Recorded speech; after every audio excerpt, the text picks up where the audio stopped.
And I'm really curious, can you tell us your stories and how you all got into this work and where you all kind of came from? Yeah, sure. You have the most interesting. I feel like you should go first. Go do it. Okay, I'll be quick. What inspired me? So my mother was a teacher, and she started to get sick. She passed away of early onset Alzheimer's, but she always loved education. So I, after college, didn't know what I wanted to do. And I said, okay, I'll just do a 1-year master's in education. And about halfway into that, I was like, oh no, I don't think the classroom is for me. So I started thinking, why do I love education so much? What growing up did I love about it? And PBS Kids. I feel like it kind of raised all of us to love education. So long story short, that's, yeah, and a lot of luck, I would say, a lot of luck landed me where I am today, running digital for PBS Nature. And a lot of skill too, Danielle, Only for a sure. little. Thank you for having me. I love this question. I also want to acknowledge that this is just the very best day because I'm at the intersection of all of these different groups. So EMA came into my life several years ago because I was so fortunate to be in a Nat Geo documentary that was nominated for an award at the award ceremony. And then because the production company was British, they couldn't come. And so I got to accept the award. We won, and I got to go on stage. And even though I was in the documentary for 5 minutes, I got the whole EMA experience. And that was years ago, right after kind of the pandemic opened us back up. And then there are folks here from the If Then Initiative, Lyda Hill Philanthropies, that really helped me get my first media opportunities in a very real way. Mission Unstoppable is just on stage. That was a show that I was asked to be on, which was just a major moment in my life. And Danielle and I were friends before we worked together, and that is one of the best ways to start a great project. And so being a part of PBS Nature Digital team has just been an incredible blessing. So I hope I'm not leaving anyone out. I'm If Then, Lyda Hill, Nat Geo, EMA, PBS Nature. I'm just at the intersection of all this here. But that leads me to, how I got interested in science. And I'm an active research scientist. I run a lab at UC Santa Barbara. And it was actually because of the media. It was because of nature shows. So when I was a little kid growing up in San Francisco, I would watch nature shows. My family didn't have a TV, but my grandparents did. So I'd go to their house and I would only be allowed to watch educational stuff. And nature shows were my thing. And, the Mission Unstoppable team was just here talking about representation. And, I truly believe what, Nicole Small was saying, Gina Davis says, if you can't be it, if you can't see it. Or if you can't see it, you can't be it. But somehow I didn't see myself on nature shows, and yet I was darn it, this is what I want to do. This David Attenborough guy, has it all figured out. The crocodile hunter, that's what I want. And that So happy birthday to Sir David today. That's right. It's 99. David Attenborough's birthday today. I think he would approve of this celebration. So I went to school, kindergarten and 12th grade and college, saying I want to be a nature show host, someone help me. And that's how I got introduced to environmental science. By the time I got to college, I had an advisor who said, try environmental science. I think that's what they're doing on all those shows you love. And it was a really wonderful fit, so wonderful that I felt like I finally had a path into something. Maybe there wouldn't be cameras, but I would be doing that purposeful work with wild animals. And then academia was my path. So, kind of like you, one degree led to another degree and another. And it gave me access to wild animals and wild places. It gave me purpose. It showed me conservation. And I started making an impact on wildlife conservation around the world. And it was in my late 30s that I finally started having the opportunity to tell my stories with Danielle and PBS Nature, and finally got the cameras rolling as well. So it's been a really, really wonderful, very purposeful ride full of gratitude. Sophie? It's a pretty hard act to follow there. We all wear quite different hats here. I'm a filmmaker, producer, as well as a zoologist, and my background's been predominantly in wildlife and underwater filmmaking. So I do a lot of filmmaking while I'm on a rebreather underwater, 20 meters, which is, I guess, slightly unique. Very unique. No one up here does that. But I have a long history with PBS, actually. PBS Nature commissioned the first nature show I ever made over 10 years ago. I'm now really lucky to work at a wonderful production studio that's mission-driven, women-led. So really, really exciting to see the panel before us. That's also doing a bunch for PBS. And we've just done a little series called Wild Wild South, which you can see on the PBS app. Bit of a plug there. But I guess how I got into this is probably that I don't know if there's anything else I could have done. David Attenborough also has a lot to answer for my career. And I think since I was old enough to have a personality trait, I was the awkward, neurodivergent kid with a special interest in saving animals. So I've really got lucky in being able to harness sort of my hyperfocus and my interest in that area into, a full-blown career. Hell yeah, that's awesome.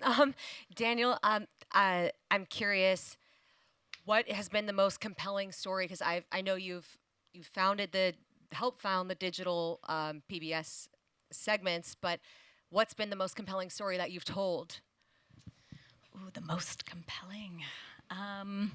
So, I would say there's a few different things. Ray will talk about the project that we do together, which is our podcast. But my job is sort of split. So half of what I do is to help the broadcast program. So PBS Nature has been on the air for more than 40 years.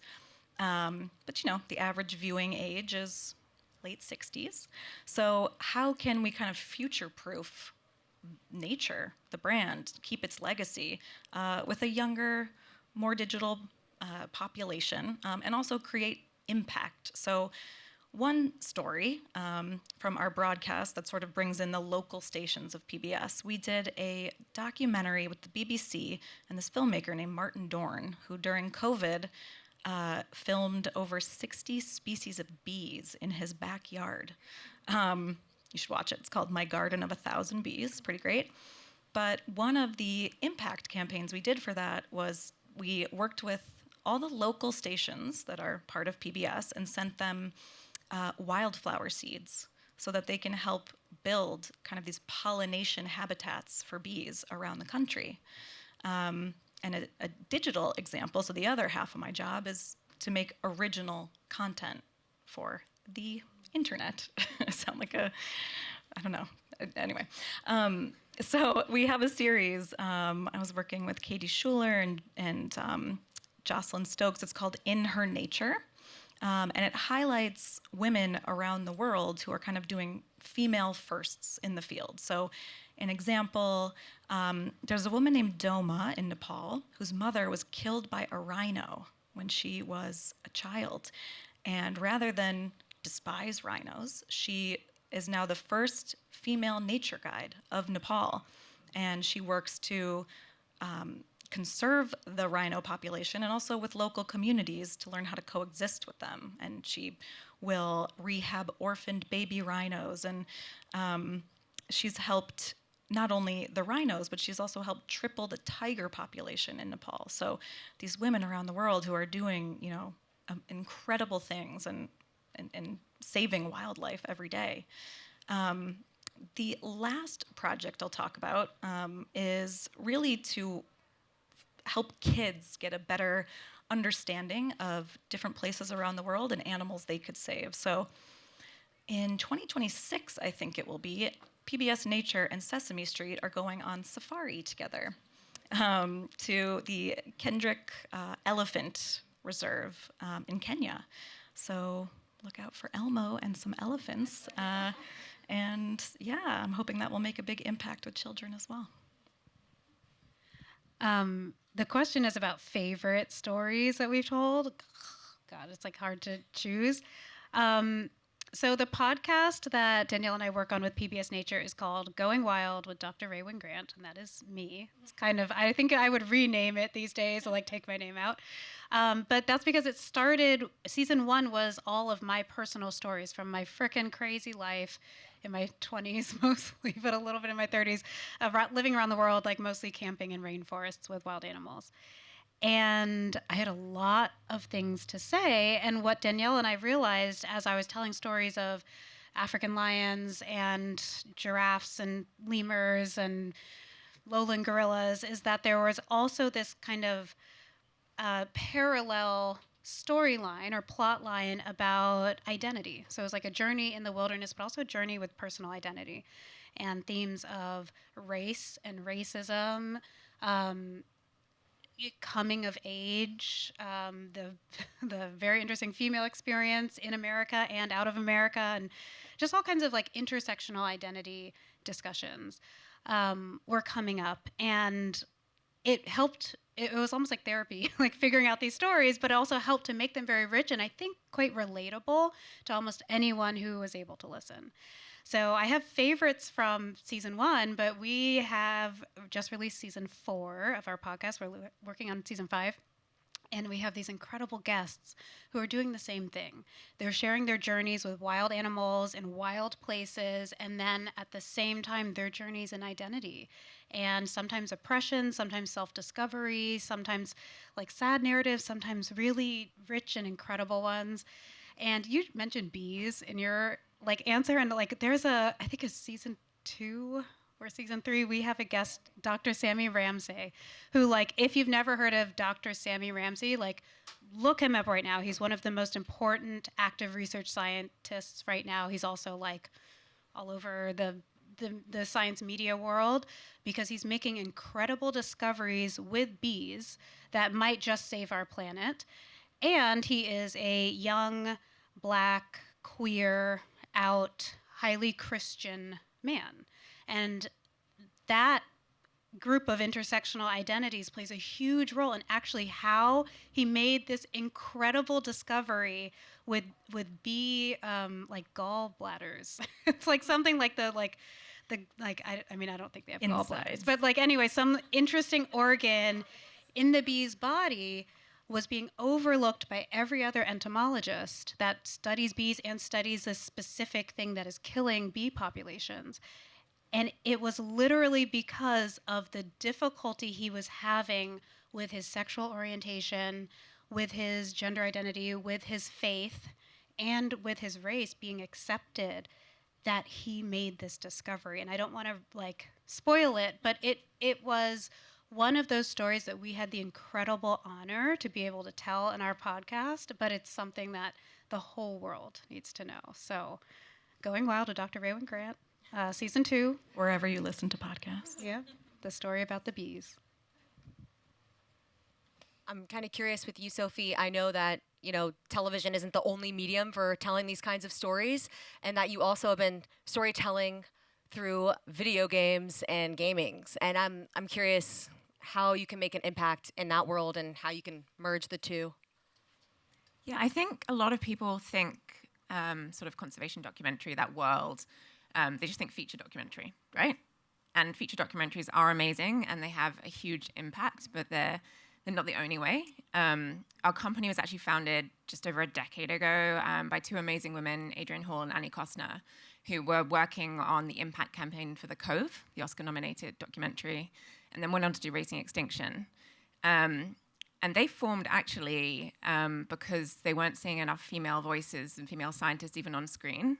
So I would like to do a little sidestep and be just how amazed it is that we're having this panel today. The work you're doing, Dr. Ray, in her Nature, the panel we just had before. Times might seem dark, but we can make a difference in a really short amount of time. And I think it shows that. So yeah, Adrienne and Annie formed and wanted to do feature doc, and then suddenly realized that was a terrible business model. So they branched out pretty quickly into branded content, and that's still our model today, that we use a lot of our brand work to fund our kind of more mission-driven feature documentary and shorts work. But a lot of our brand work has started to become mission-driven because we're the go-to people for that kind of work. And we have an incredible relationship with Xbox and Minecraft. And we've been working with them quite closely on their Build a Better World campaign, which is essentially doing good in the game that then translates to doing good in real life. So most recently, we worked on a mangrove conservation campaign where if you planted mangroves in the game, essentially that would end up funding the Nature Conservancy to plant mangroves in real life. And we worked on the call to action film for that. And then we worked on the impact film, which actually featured some amazing women in Kenya who run a local mangrove conservation project. And I think the influencers who were encouraging everyone to come and play raised over $200,000 for the Nature Conservancy. And I think my one word from working on that project was that it was really humbling. Because, I think, Danielle, you're underplaying the importance of digital and how quick digital can make an impact. I spent 5 years working on Blue Planet 2. I'm very, very proud of that. But I spent about 3 months working on this campaign, and it reached millions of children who are really the future of this. So, and Danielle was really excited about the project, so we're scheming how to get something like that on PBS. That's really cool.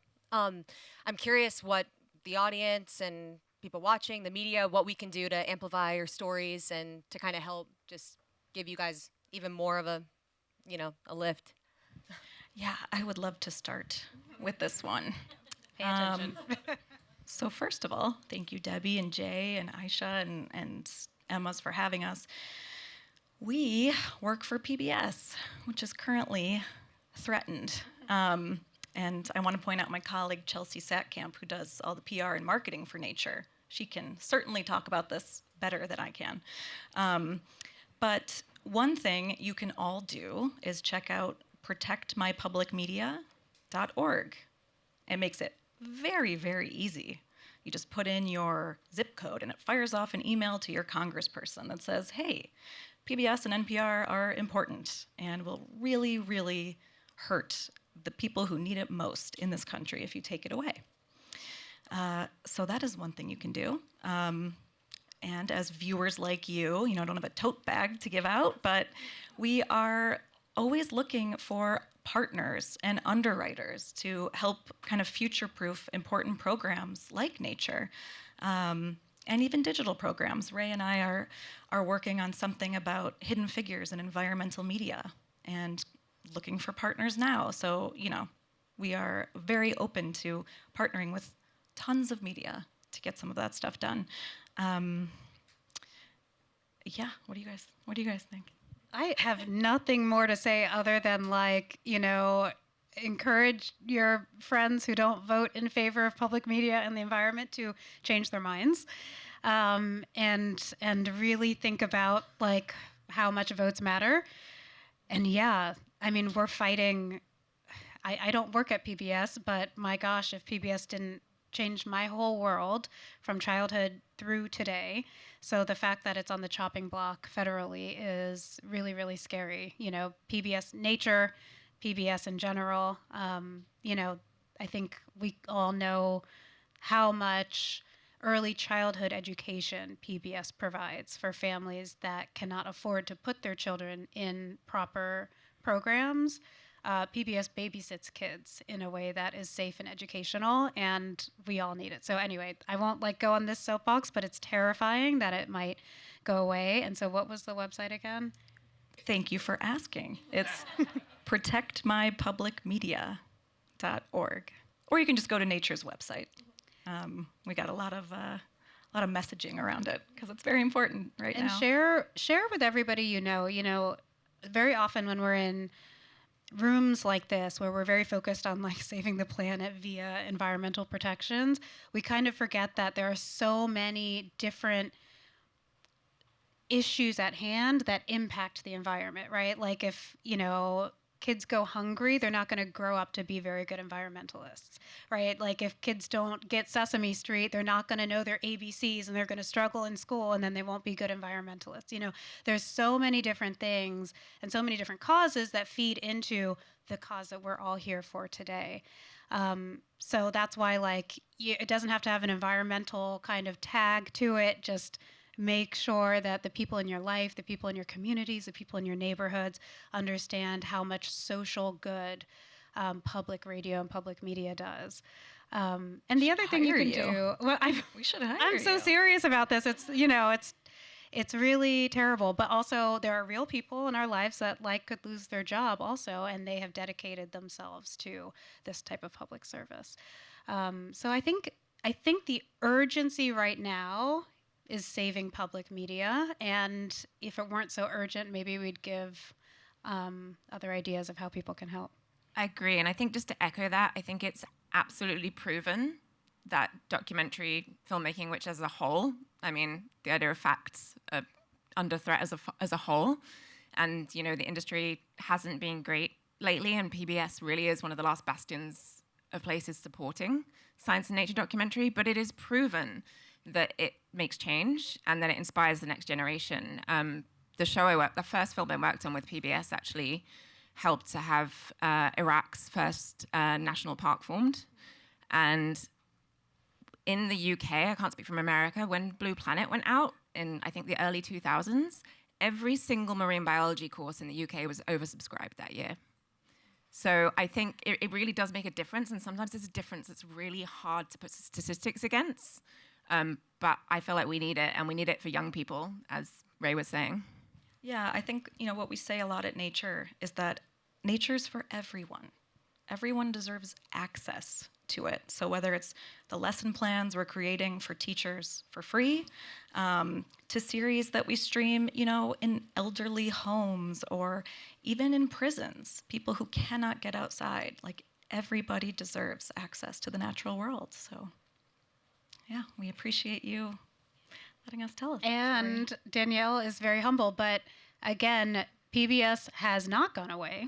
We're worried that it might, but it is still here and it still exists. And it is a nonprofit. So to make any of the content, we have this incredible project, Hidden Figures in Environmental History. Everything needs funders or donors or underwriters. So until it goes away, please think about whether you or your organization would be willing to underwrite some of the amazing programming, because it's still the best of the best. So. And one last thank you to the person who asked me if I was Ed Begley Jr.'s daughter. The resemblance is uncanny. And thank you so much, Peyton, for chatting with us. Oh, yeah. Thank you, guys. This is so cool to talk to you. Thanks, everyone.